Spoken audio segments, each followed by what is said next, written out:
In our quest to find new sources of renewable energy, engineers are turning to the ocean, a resource that has one big advantage over all of its competitors.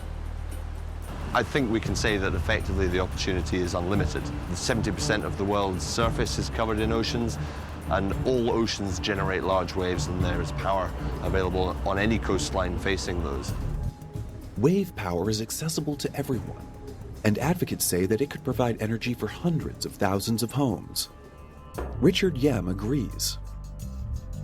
His invention, aptly named Palamas after a tropical sea snake, looks just like that, a giant red snake floating on the ocean's surface. And as it bounces up and down on water, it turns the power of the waves into electricity. Here's how it works. Waves move the cylinders floating on the ocean's surface. Inside the cylinders are hydraulic rams. These water pumps force the water through a hydraulic motor under high pressure. And this, in turn, drives an electrical generator which produces electricity. Palamas can generate 750 kilowatts of energy, but the plan is to create farms of these sea snakes. The kind of format that we would expect would be an array of machines sharing mooring points between themselves to create a grid of perhaps 30, 50, 100 machines covering a couple of square miles of sea surface. And that's enough electricity to light up a small city. The technology was first tested in a lab where wave simulators recreated all types of weather conditions. Then scale models were created and tested in open water. But the real challenge lies ahead. I imagine it's going to be quite challenging. These are very powerful forces, particularly for those struggling with waves. They've really got to design a technology which will survive at a very hostile place in the sea. After 5 long years, the time has finally arrived to test a life-size prototype, and it's happening here off the coast of Scotland.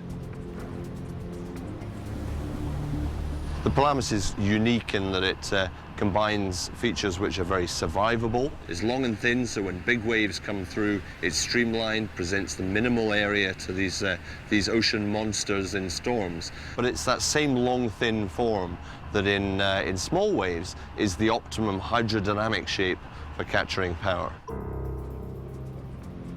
But today, the team runs into a problem. One of the hydraulic rams malfunctions, and Palamas is taken back to shore for repairs.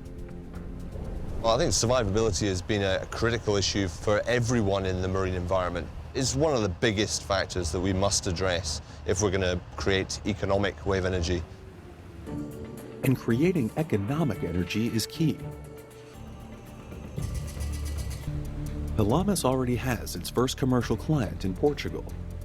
After years of tests, the first machines were in place and generating energy in Portugal in 2008.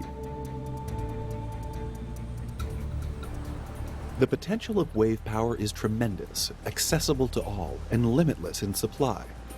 Some believe it may very well change the way we think about energy in the future. This is technology which doesn't offer tens or even hundreds of megawatts of power. As we get better at it, as it's deployed, as we get the economies of scale, as the technology is honed and improved, this is technology of gigawatts of power.